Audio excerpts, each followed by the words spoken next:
So our presenter today is Juan Carlos Muñoz, who will also be joining us as a speaker at Meeting the Minds 2015. Juan Carlos is the director of the Department of Transport, Engineering, and Logistics at the Pontificia Universidad Católica de Chile, where he acted as an Associate Dean of Academic Affairs. His main research areas are public transport, logistics, transport networks, and traffic flow theory. He leads the Bus Rapid Transit Center of Excellence that aims at doing research, running an educational program, and advising cities on the strategic, tactical, operational, and control aspects of BRT. He also co-directs the Multidisciplinary Center of Sustainable Urban Development at PUC, and from 2003 to 2004, he was a personal advisor to the Chilean Minister of Transport. He was also a member of the Board of Directors of Metro of Valparaíso from 2007 to 2010, and he's currently an advisor to the Chilean Ministry of Transport. So Juan Carlos, with that, take it away. Thank you very much, Jessie. I hope I can be heard by everyone. Good morning, good afternoon, good night. I don't know where exactly each of you are. It's a pleasure for me and an honor to give this webinar about BRT.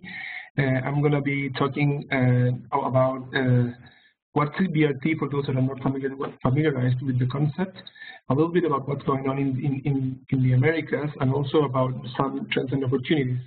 In this talk, I've been helped by several of my colleagues in the Bus Rapid Transit Center of Excellence, in which I work with people from MIT, from Embark, from Lisbon, from University of Sydney. So let's move on. The outline of the talk is going to be first, what brought BRT? I think it's very relevant to have this in mind. What is the final goal? Talk a little bit about the level of service and what BRT is expected to promise. About the traditional components. I'm going to go a little bit through what's going on in the Americas, and I'm going to focus in 4 countries: Brazil, Colombia, Mexico, and the US, because I don't have much time and I have so many things to tell you. And finally, I'm going to present 5 elements that I think are interesting challenges of how BRT should be evolving in the near future. So what brought BRT? I think what brought BRT is this, what we call the vicious cycle, in which as income and population of cities grow, you have more and more cars in the city. And this is something that is very hard to avoid. And when this happens, the bus demand drops and there's more congestion and delays. If the bus demand drops, you have the frequency will drop because you will not be able to justify high demands. If you have more congestion and delays, of course, the frequency drops of the buses because everything is slower, and your buses are less productive, covering fewer miles per day, and therefore the operation cost grows too. If all this happens, you end up with higher fares for buses, and car becomes more and more attractive. So this is a problem that many cities in the world have visited, have faced, and the question is, how do we address this? And one thing that you realize that this cycle doesn't affect Metro as much. In some way, we're lucky that cars still don't go underground, and therefore the problem seems to be much more relevant in the surface. So the question here is, can BRT really provide Metro-like service on the surface? Can we do this? Can we have our buses run in a similar way as our trains run underground? And to answer this question, we need to understand what are the most distinctive elements of Metro's level of service. And in most of the cities, Metros are quite fast, reaching in the range of 25, 35 kilometers per hour of operational speed, low wait times, very comfortable, in general very comfortable. Very often in peak period, peak hour, it's not as comfortable as we would like, and sometimes it's very, very crowded too. But the promise of the Metro is to have some sort of comfort. They're very reliable, and very often you know exactly how long it's going to take your trip from home to your office, depending on what time do you leave your home. They also provide very good information, and they have good branding. So here we will focus on the first 4 attributes: fast, low wait time, comfortable, and reliable.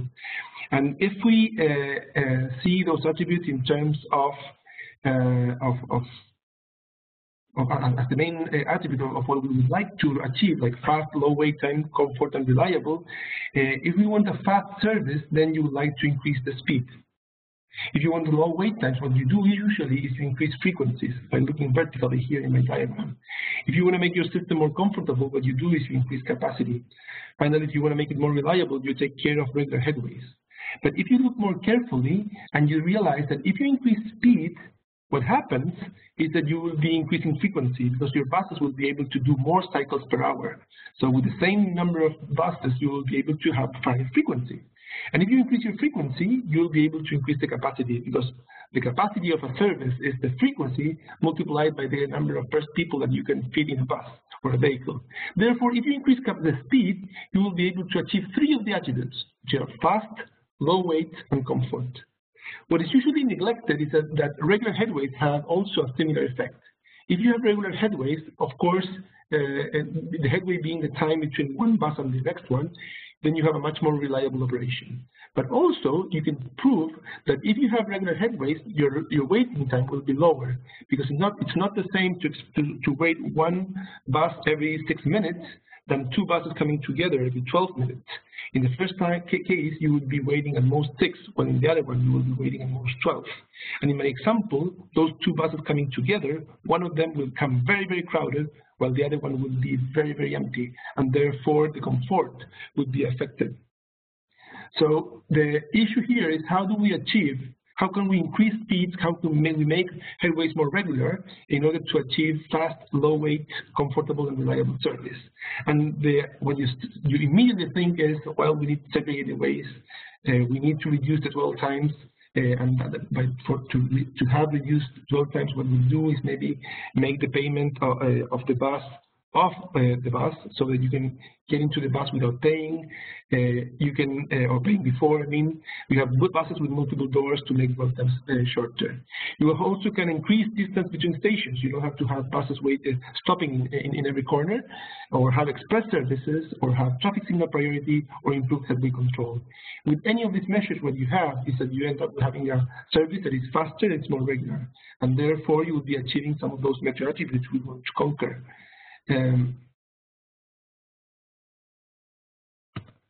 So this is what BRT is about. BRT is about conquering the R of rapid transit.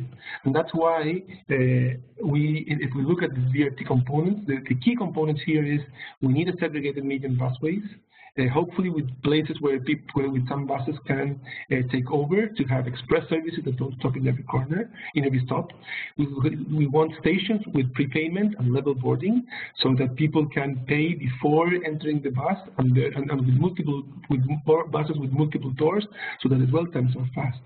We want some centralized control in order to achieve this regularity, and finally a distinctive image, just as Metro has. And the evolution of BRT has been really impressive in terms of a new technology. It was at the beginning in Lima, Curitiba, and Quito, explored in the 70s and 80s, and it really faced an important boom in the 2000 when it was implemented in Transmilenio in Bogota. And from then on, many agencies or executives from different agencies visited Bogota to see how can you really achieve this much better bus service in which the productivity is much higher and the cost of implementation is much smaller than the alternatives. I think that what we see, and this information that we have gathered from a database that we've built at the Center of Excellence called brtdata.org, but what we see is that there's a lot of new projects going on in the world, and we think that it's very promising. This is just a little bit of marketing about our database. We would like you to visit it. It's our project in which we gather in one place information of what's going on about BRT, not only in the Americas, but in all the world. We have relaxed a little bit of the concept of BRT, and we have incorporated some corridors that have some BRT attributes. In Europe, we have what they call buses with high level of service, or VHLS, and we have added those in the database. We have a lot of indicators that are very, very interesting for those that would like to be studying what's going on with the bus rapid transit industry. And we invite you to look at the database and correct us if we have some information that is incorrect or not as updated as we would like, or give us information that's not actually there. This is what the database, what the website looks like. We have just released a new website, not only in English but also in Spanish and Portuguese. And now let me tell you a little bit about what's going on in the Americas, and I'm going to be focusing on only 4 countries. In Latin America, there's many countries that have started some sort of BRT or BRT light, Brazil being probably the most important. And in Brazil is where we think that the BRT probably faced the most important and most decisive kickoff. In Curitiba, we call it the cradle of BRT. They started. Mayor Lerner implemented this concept in which buses were expected to were running into median busways, longitudinally segregated, so the buses could be operated away or separated from cars. I think they did a magnificent work in implementing this. Their stations, they have these tube stations, which now have become some of the one of the symbols of the city. These tube stations with fair prepayment and level access. They have this physical and fair integration which of the system of the different services. They have dispatch control at terminal stations, and they have experimented with different types of services, expresses, inter-neighborhoods, feeders, and also visit some of the key areas of the city. And I think what's more important about Curitiba is Curitiba showed that buses can operate like metro, but this is achievable. It's just a matter of really being able to provide the infrastructure and have the political will of implementing and facing those that will be losing the space that you are yielding to the buses. And these are some beautiful pictures. Curitiba has many other they have merits in terms of making a city that has been very well planned, and which I invite you to visit, which is because from a transportation or from an urbanistic perspective, I think it's really interesting. I would like to move then to Colombia, and I'm going to be coming back to Brazil later, because it was Bogota which adapted the concept from Curitiba, but made it really as high capacity as you can achieve. And I think this is something that Mayor Peñalosa implemented in the change of the millennium in the year 2000, and that's why probably they call it Transmillennium.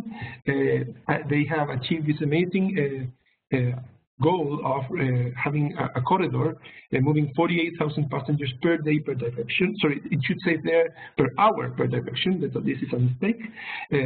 So this is something that many metros in the world don't really provide. 48,000 people per hour per direction. This is really high. It's the world record, but as I will mention later, there's another city trying to beat this record. And they have a commercial speed for regular services of 26 kilometers per hour, but they run many express services that have a speed that is much higher than 26. Nowadays, they have a network of 108 kilometers of this infrastructure that you're seeing in the picture, and they move 2.4 million passengers a day, which I think is really impressive for a network of 108 kilometers of buses, really. And these are the beautiful pictures, I think, from what you get, and you have these buses overpassing these amazing stations, and where you're in the traffic jam, you can see the impact of being overpassed by buses. This was what we really would like to achieve in many cities. There are many issues with Transmilenio. It's not perfect, of course, in terms of the design. Stations are now not as large as probably what they need. They need a broader network and more corridors, and very important, there's an issue of access, because putting the stations in the middle of these avenues is sometimes hard for people to get there. So there are some elements that need to be addressed in terms of Transmilenio and the new corridors that they've been implementing. But this is as a achievement from the year 2000, it's really impressive. And I like this picture where you can show that what's the logic really of giving this 2 lanes for the buses, even though they're not always used. So if you see a lane of Transmilenio that doesn't have as many buses, maybe somebody would say here, maybe you need just 1, not 2 lanes, but not really, because this is what makes the high level of service of the buses, and also what makes the cars think twice if they're going to take the car tomorrow. Transmilenio also experienced with the same buses entering areas that are not as segregated from the pedestrians and from bicycles as this area in downtown of Bogota. This eje ambiental, I think it's very impressive because you can see here how buses and pedestrians can coexist in a very friendly way by leaving cars away of the area. Unfortunately, I understand that this experience in the downtown of Bogota is under risk because they're considering stopping it. And this is the network. I think it's amazing. It's 108 kilometers of BRT, many corridors.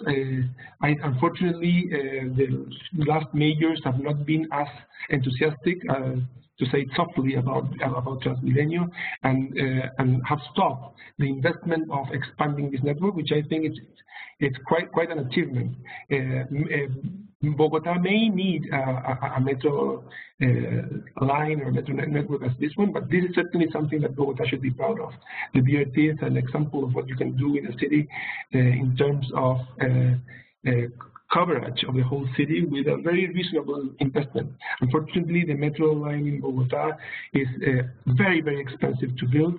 It's probably 4 times as expensive to build the same line in Santiago de Chile, which is something that probably makes authorities in Bogota to think twice if you're going to move forward with the metro line. This is something that I also would like to highlight. This is as you can see, there are 3 lines here. From 1998 to 2014. At the top is the modal share from public transport in the city in Bogota. And the line going down is the traditional buses away from the BRT from Transmilenio, and in massive is the demand that is captured by Transmilenio. You can see 2 things here. First, that when Transmilenio started, a lot of the trips started to be done by BRT buses, by BRT infrastructure, which is really quite an achievement because they provide a much better level of service than the bus that runs into mixed traffic. But the other very important thing is that you can see that the public transport modal share in total has been constant. And this is something that very, very few cities in the world can show. It's very impressive because in some way what it shows, I think, is that when you put your money into BRT, you're fighting the space with the cars. And therefore, the cars have all the pressure not to just expand and reach more and more and more infrastructure because you have the buses already there with very good and high quality infrastructure. If you go with metro, in some way what you're doing is you're digging and putting your public transport users underground, and in some way what you're saying is the surface is for the cars. And what, at least in my city here in Santiago, happens is that the modal share for public transport tends to drop. The main challenge, and this is something that we should really address, is extreme overcapacity in bus stations. And these 2 pictures have really damaged the image of BRT in the worldwide, and it's Transmilenio in particular, where you have really, really crowded buses and stations. And this is something that we need to address. Of course, in some way it shows you a picture of success because people are willing to use it. But what authorities should do, in some way, what this is, it's not, I think, a shame on BRT. This is a shame on authorities. BRT has been successful enough to attract this number of passengers, and authorities have not been successful and not been proactive enough to expand the system. And this is why the satisfaction with Transmilenio in terms of from the users have been dropping in the last 6 years, I think, very, very dramatically. If I move to Brazil, I would like to, even though the city has a lot of BRT implementation, they have a law forcing cities to implement a massive rapid transit. And here I would like to focus only in 2 cities. The one would be Belo Horizonte. I haven't been there, but what I've read, what I've received, what I've seen, it's that the MOVE system, that's what they call it, from these 5.4 million inhabitants, has been really, really successful. They have implemented 33 kilometers recently in only 3 corridors with a very beautiful design, with very, it's the kind of infrastructure where the people that is using it feels very dignified, and like the city is really investing in me choosing this transport mode. They claim that the travel time reductions have reached 50%, which is very high, although it's quite common in terms of what you can achieve with a very well-designed BRT as this one. And as I was saying before, this is beautiful design. So one problem that BRT has is that usually it's chosen by authorities because it's a cheap alternative. And the problem is that they don't invest in the cheap alternatives at least to make it high quality. And I think this is a gross mistake. So if you're going to be saving money by putting your money in BRT, authorities should be clear that the BRT investments need to be like this. And they are now moving within these 23 kilometers, 700,000 passengers per day, which is a lot. And this is what the cartoons in the newspaper show.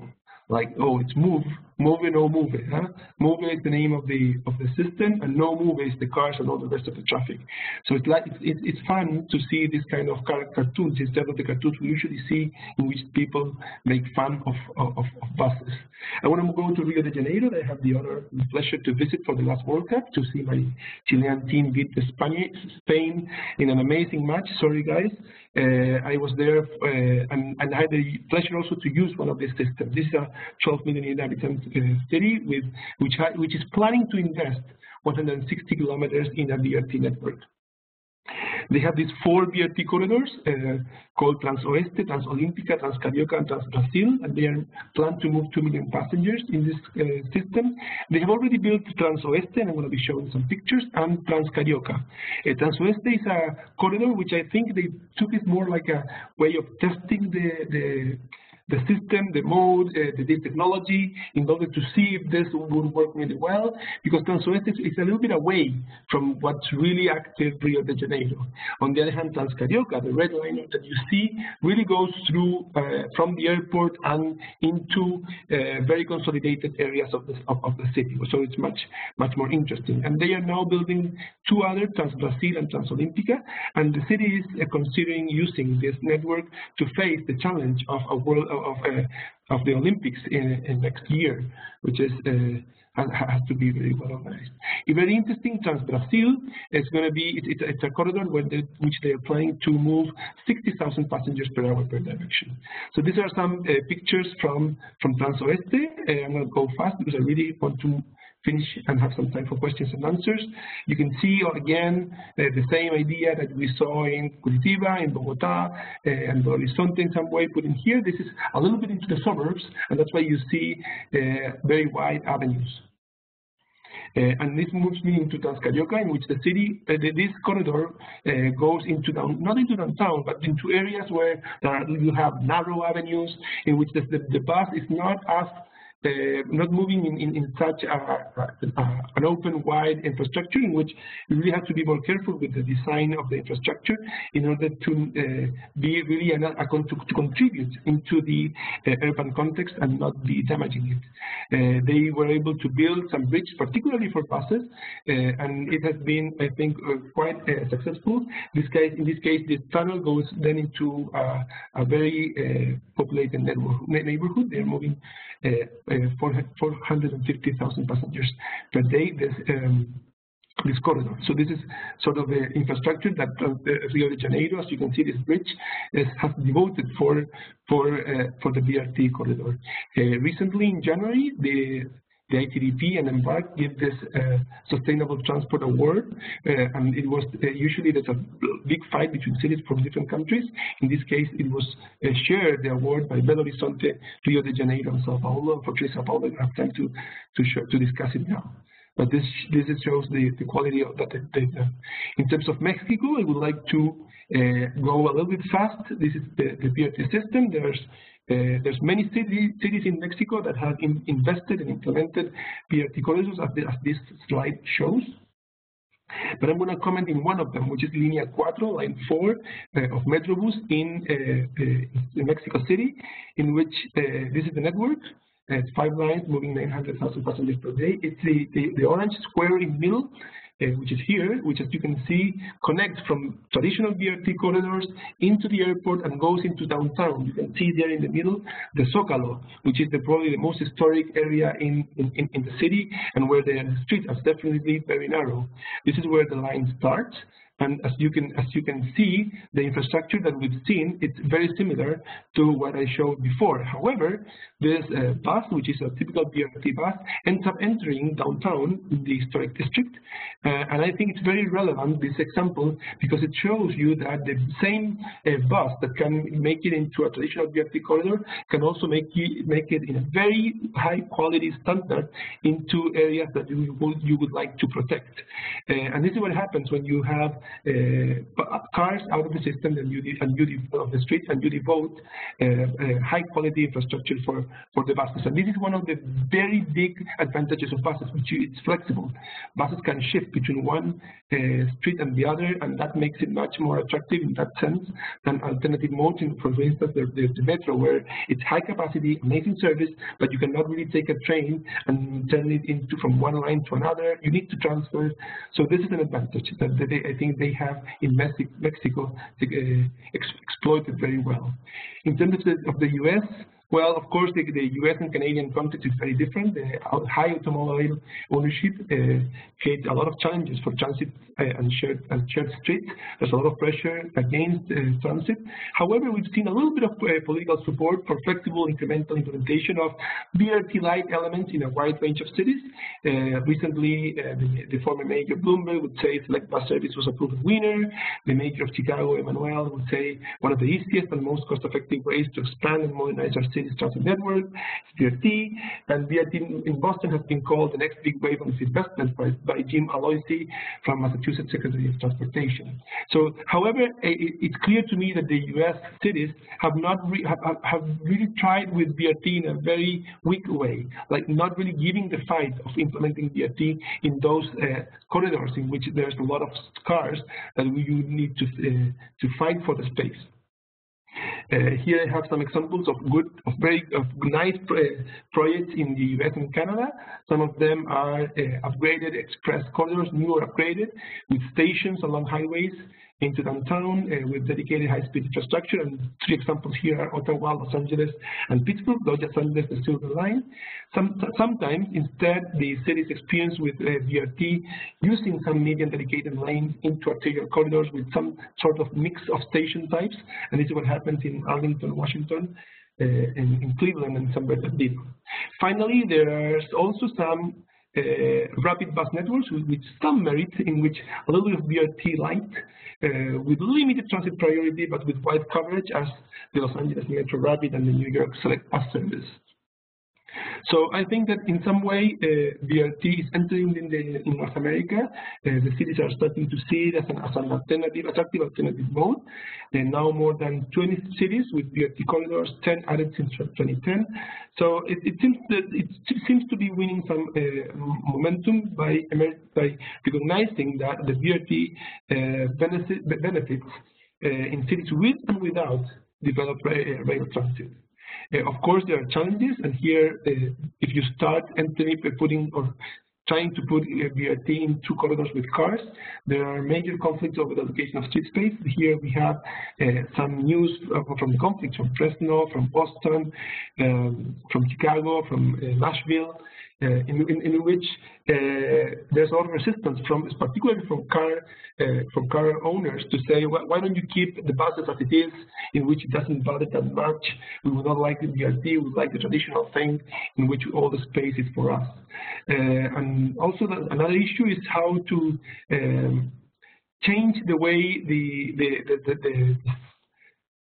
the system is implemented. This is usually a high-profile top-down project, and not always the authorities identify the support among public transport users, and that's something that they need to address. Yes. Some new tools are needed in terms of communicating and enhancing some public participation, and also try to identify or build some stakeholder coalitions. Like we usually worldwide see bike units or bike groups that defend the right for bikers. However, we very rarely see groups organized of defending the interest of public transport users.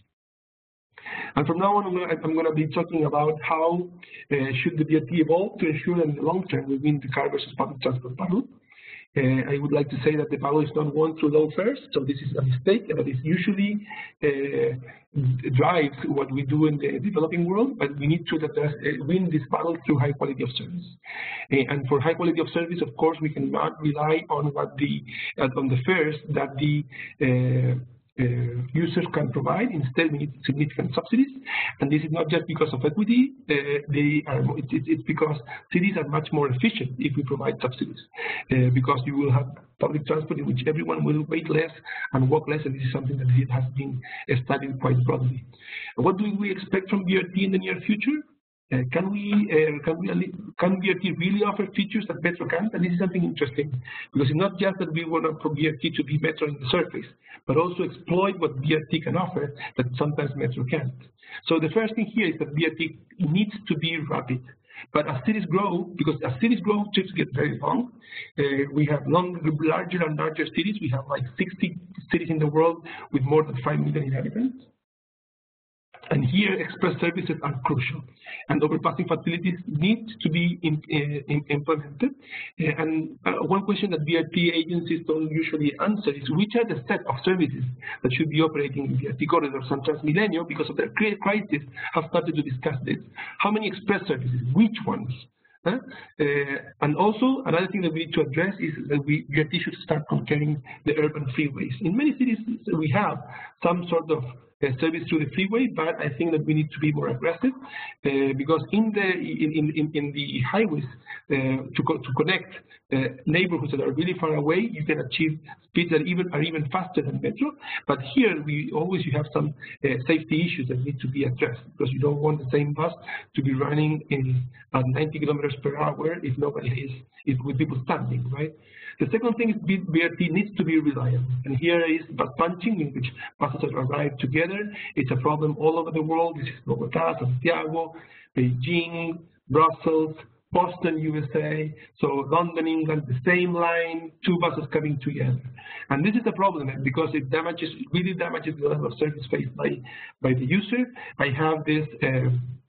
We developed these pilot tests in Santiago de Chile, in which we provide to the driver an instruction in which we tell the driver if they should be speeding up or slowing down in order to keep your buses as evenly spaced as possible, and it's showing very attractive and interesting results. So the future of BRT, the bus rapid transit, must be written with double R. It's bus rapid and reliable transit. If it's not reliable, it won't be a Metro. Also, modern metro systems are driverless, or have drivers that don't drive. And I think the car industry has already advanced into driverless cars are being tested. You've heard probably about Google Car. And I think that BRT buses should also do the same. We should, while they are inside corridors, I think they might be driverless too. And the reasons for this are several. I think it would be much more easier to have headways that are even headways if you have buses that can control themselves according to a certain general system. It would be much easier to keep buses according to schedule. I think it would be a much smoother bus docking into stations with a little separation between the bus and the station. Also, the level of fuel that would be consumed would be lower if you can control the way the bus accelerates and decelerates in what's called eco-driving. And even more, I think that it could be safer, because the buses equipped in a BRT corridor equipped with sensors could be much safer than a driver that not always have the full visibility. For the BRT must be comfortable. We should stop designing systems that are expected to fit 6 passengers per square meter. We should remember that this 6 passengers per square meter is the average between many buses and many areas inside the buses. So if you have 6 passengers per square meter as the average of your design, in some way you're tolerating 7 or 8 passengers per square meter for some users, which is, I think, totally unacceptable. And the operation is often exposed to incidents that make things worse. So comfort is certainly another issue. And 5, BRTs are often designed under a trunk and feeder structure. And this is very cost effective because you can adapt the number of buses running in each segment according to the demand. But passengers hate to transfer. And so the question here is, what can we do about transfers?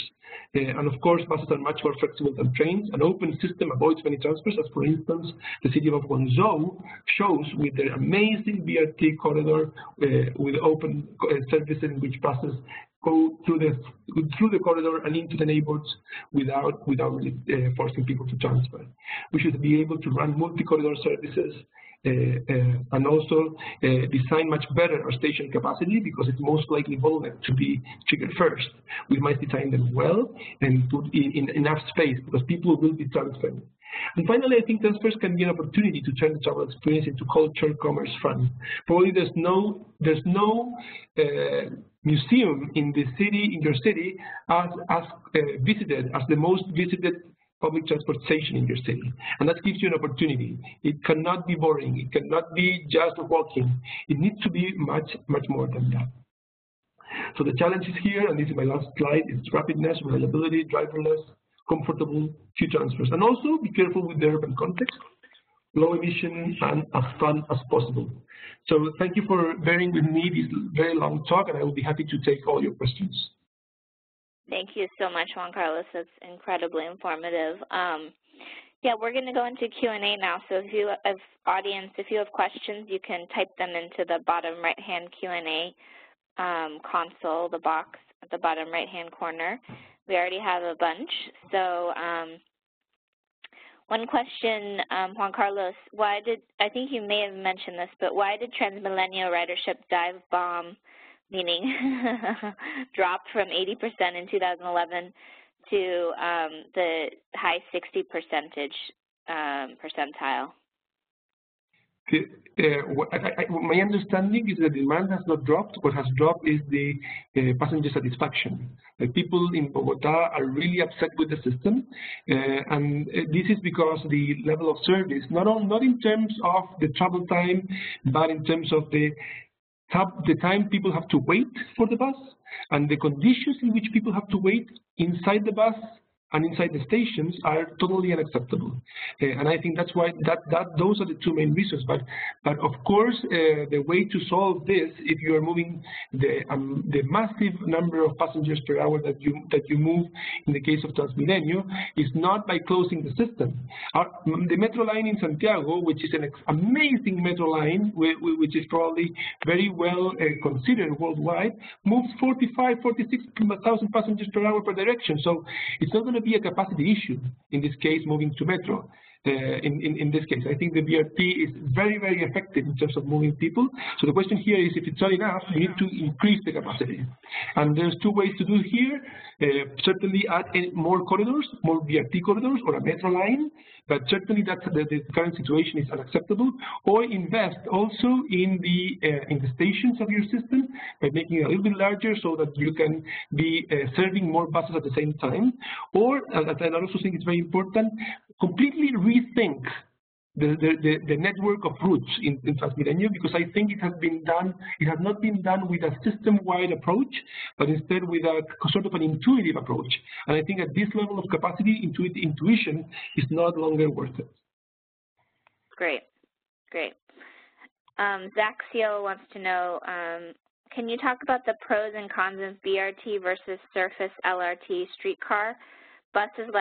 He says buses less expensive and easier to implement, but does rail have an inherent advantage in terms of ride quality due to the electric motor and track smoother acceleration and ride? I tend to disagree, although I might be biased. I mean, I can see that metro can do things that BRT can't. In terms of LRT, to be honest, I don't see the point. I think LRT can do mostly the same thing that BRT. They can do the same, but LRT is much more rigid. I mean, you cannot really have, as I showed before, buses in a certain neighborhood and where you don't really have the LRT, and also it's much more difficult to move buses or trains between different lines of LRT. In the case of the city of Gothenburg, for instance, they have both LRT and buses, and it's interesting that both of them can share the infrastructure, which is also attractive. Like you don't really need to have an LRT without letting buses enter into the same corridor. So So I think that if you're going to go into LRT, I would make it totally exclusive because the two technologies can really share the place. And I agree that people tend to be, traditionally, the user tend to be much more comfortable and more happy with a train than with a bus, and it's something that we cannot neglect, and therefore it's most likely that you will have a higher demand. This is a big point for LRT. However, I also see that the cities have implemented high quality BRT, no cheap BRT, no like, oh, we have little money, let's do a BRT. If you really do a good BRT, then I doubt that really people will see a big difference. There's an issue also with the time of engine, certainly, but there's many cities that have already experienced with electric buses, with hybrid buses, with natural gas buses, which are smoother to ride. Great, perfect. Mark Herman wants to know if you're aware of the BRT on Van Ness in San Francisco, and if so, can you please provide your assessment? There's also BRT on Geary being proposed, but are you aware of any San Francisco projects, Juan Carlos? Unfortunately not, even though I got my PhD from Berkeley, so I know the area very well. And I've seen some videos recently of Van Ness with this bus median line in which buses can go much faster than if they were in a mixed traffic. So I think it's quite an achievement. I really enjoyed the video, but I'm not familiarized with the details. I think that the Bay Area should definitely benefit from having more of this type of services, since I think the city is quite progressive and it cannot really manage that many cars. So if I were there, I would definitely suggest to move forward with more BRT and more bike infrastructure. Great. And also Juan Carlos will be in the San Francisco Bay Area in October because he's speaking at Meeting of the Minds. So we will try to take advantage of your visit, Juan Carlos, and link you up with folks. So if you're on this webinar and you want to get in touch with him while he's visiting, feel free to email us at Meeting of the Minds. And Mary Skelton Roberts has a question. Are there currently driverless BRT buses, or is the technology being tested anywhere? No, there's nothing like that. I think the only thing that has been tested are Google cars and other top technology firms trying to surprise the world with what they are achieving. But I think that the market for driverless buses is much bigger and much easier to implement than driverless cars. I mean, if I am a member of the board of Metro in Santiago, we are building 40 new kilometers, 2 lines, and the 2 lines are driverless. I mean, no drivers. And if you go to Hong Kong, if you go to most of the new metro lines in the world, they don't have a driver. And I think that the benefits of having a driverless bus in the BRT corridor, only inside the BRT corridor, I think would be really, really significant, even much higher than in the case of a metro that is still really centrally controlled. Usually metros are, even if they have a driver, they are centrally controlled. And I think we should experience the same thing with buses. We could have a driver inside the bus, but the driver is expected to be there for emergencies. The driver could be there to maybe when you enter into the local neighborhoods and in the difficult maneuvers. But while you're inside the bus, inside the corridor, I think the driver should be there just looking how the machine moves by its own. Yeah, great. So you're saying it is being built in Chile? No. Nowhere. It's just a crazy idea that I put in the table so that people like Magnus think it's fun and it's interesting, and they've implemented in Volvo. Oh, great. Perfect. Well, we'll have to work on that.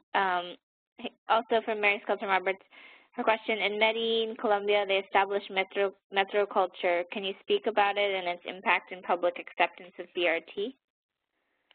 Can you repeat the question? In Medellin, they established metro culture, the culture program around public transit. Are you aware of that, and if it had any impact on BRT acceptance? I am not aware of unfortunately, of this concept. I'm quite embarrassed. I should probably. But what I can tell you is that we have at the center developed survey in Australia in many Australian cities, in which we have asked people to compare the acceptance between BRT and LRT to understand what are the attributes that make people feel that one system is better than the other. And what we see is that in general, people that have familiarized with good high-quality BRT tend, of course, to be much more positive about the technology than if you have never seen it. And one of the good things about Medellin is that they have seen probably all the technologies. It's amazing city in which they have metro, they have BRT, they have cable car. So in some way, it's a city that is shifting very heavily towards sustainable transport, also with bikes. And I think by seeing these different modes within their city, they can take much better decisions than if you really act only from prejudice. Great, perfect. Magnus Broback asks, how much faster must BRT systems become in order to create the values mentioned in the beginning of your presentation, capacity, reliability, et cetera? I think that if buses can reach the 25 kilometers per hour threshold, that would be great. I mean, this is what you have in a metro system, and I think that you can do better, especially with express services. But I think we should hit or try to reach this target of 25 kilometers per hour. It's very difficult. Very often, buses in different areas of cities in the world don't even reach 10 kilometers per hour. That's really, really discouraging. But by providing this infrastructure and to be very decisive in terms of how you're going to achieve it, I think you can reach that. Not in every BRT, but I think this would be a good target. In terms of reliability, I think this is something that the industry has totally avoided to look. And this is a big mistake, because as I've said many times, a bus that is not really reliable, a bus that is running in a poor infrastructure, a bus that is running in mixed traffic is really a symbol of failure, not of success. The same bus can be in two different contexts, and one city can be a symbol of failure and the other one a symbol of success. And I think reliability is certainly an element of the level of service that cannot be neglected anymore. And very often the agencies think they have control systems, but they don't. They think that by looking at the system and monitoring where the buses are, and eventually turning some of the buses red because they're too delayed and calling someone, they will be able to fix. And this is ridiculous. The way of really controlling this is not by having somebody visualizing where the buses are, but by a control system that can understand where the buses are and immediately, automatically calculate and compute what to do with each bus and send an instruction to the driver. And this is something that the industry has not really understood yet. In terms of comfort, I think we should never again accept the 6 passengers per square meter, and we should start designing systems for at most 5 passengers per square meter. At most, hopefully a little bit less. Good, perfect. Lyle Ray asks if we're going to have a panel on BRT at the next meeting of the Minds. Definitely, and Juan Carlos will be on that panel, as well as Roger Behrens from South Africa and a couple other folks. So we're on it, Lyle, and I think you'll enjoy that. Steve Ramos asked an interesting question. What do you think are the consumer behavior differences between potential U.S. transit users and transit users in the rest of the Americas? Do you think there needs to be some value added for BRT to be successful in the U.S.? Absolutely, yeah. I think that last October, I had the opportunity to make a direct trip from Guangzhou in China to Boston in the U.S. And from the public transport perspective, it seemed like if you were moving from the first world to the third world. I mean, the public transport system in Guangzhou, the new metro line, the BRT, it was so impressive in terms of investing on public transport, while it seems like the U.S. is tearing out, it's really falling apart. And it was really, really sad to see that, and it's hard to understand why a country that is so rich and has so many resources cannot really invest in its public transport. It's the only way towards sustainability. But the U.S. cannot still keep its track into really having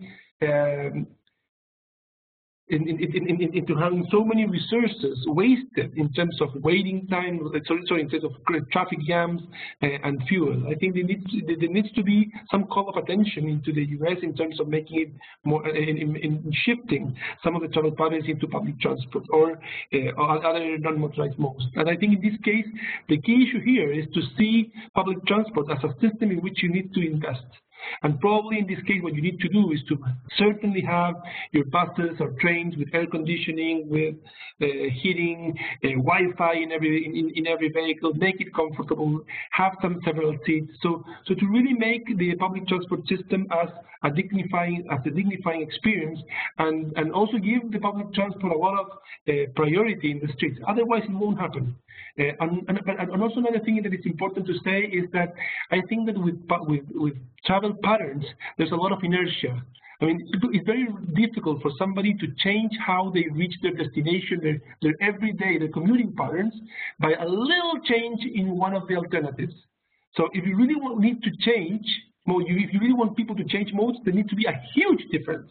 So really upgrade the bus traffic transit, or upgrade your transit system some way, or really downgrade your car system, so that really people would say, okay, fine, this is a change of rules, and I will be now have to reconsider the way I reach my destination. If you don't really force that rethinking, I think business as usual will make transit agencies a very discouraging work, in which every little thing, every little battle you win really doesn't make any difference, because by the end people will still do the same. Fantastic, really good, yeah. This kind of builds on that, but given the trends and current conditions that you're seeing, what do you think the status will be in the Americas in 10 more years around BRT? It's hard to tell.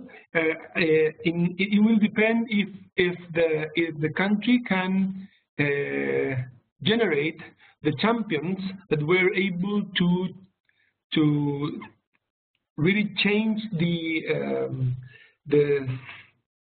concept, the paradigms that we saw, for instance, like Jaime Lerner in Curitiba or Enrique Peñalosa in Bogota. So we need really a champion that could say, we need to change the way we've been doing things.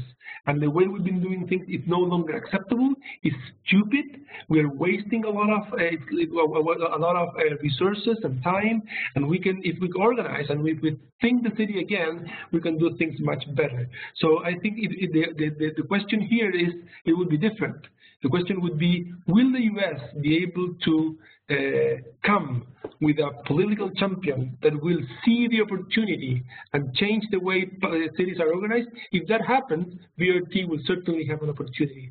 And I think they have this champion needs to look around and look at what's going on in other cities in the world in which this kind of systems are doing really well. I would buy these authorities a ticket to Brazil and take a look at what Belo Horizonte and Rio de Janeiro have done. Perfect. And what about the rest of the Americas? What do you see? Where do you see BRT in Latin America and North America? You know, in 10 years, do you think? What kind of trends do you see? Well, I think it's gonna. For instance, in Brazil, it's gonna be huge. Because Brazil is, as I said before, they passed a law in order to force every city of more than a certain number of inhabitants to implement some sort of massive transport. And therefore, you can see the issue of mobility as a national policy. And I think that is very interesting, because in some way what it does is that it forces all the cities to think into the problem. And the examples that we're seeing, I think, in Brazil will have a similar effect of what we saw in Curitiba in the 80s or Bogota the early century. I think that in the next decade we will see a new boost into what's going on with BRT, and many cities will, as we're seeing it. We're seeing that there's a lot of BRT projects, but the conflict of BRT against probably car owners will probably also get more clear. In my city, there's a very clear conflict between bikers and pedestrians for the sidewalks. And that's open wide and everybody's complaining from both sides. I think the issue between buses and cars in Latin America has not been as explicit, because in some way car owners see that they have an amazing space that they don't really deserve because it's not as effective how they move, and therefore so far they have been not as aggressive in terms of giving up some of the space, but it could change. Great. Maya Rosas wants to know, what do you think of separated bus and bike-only lanes?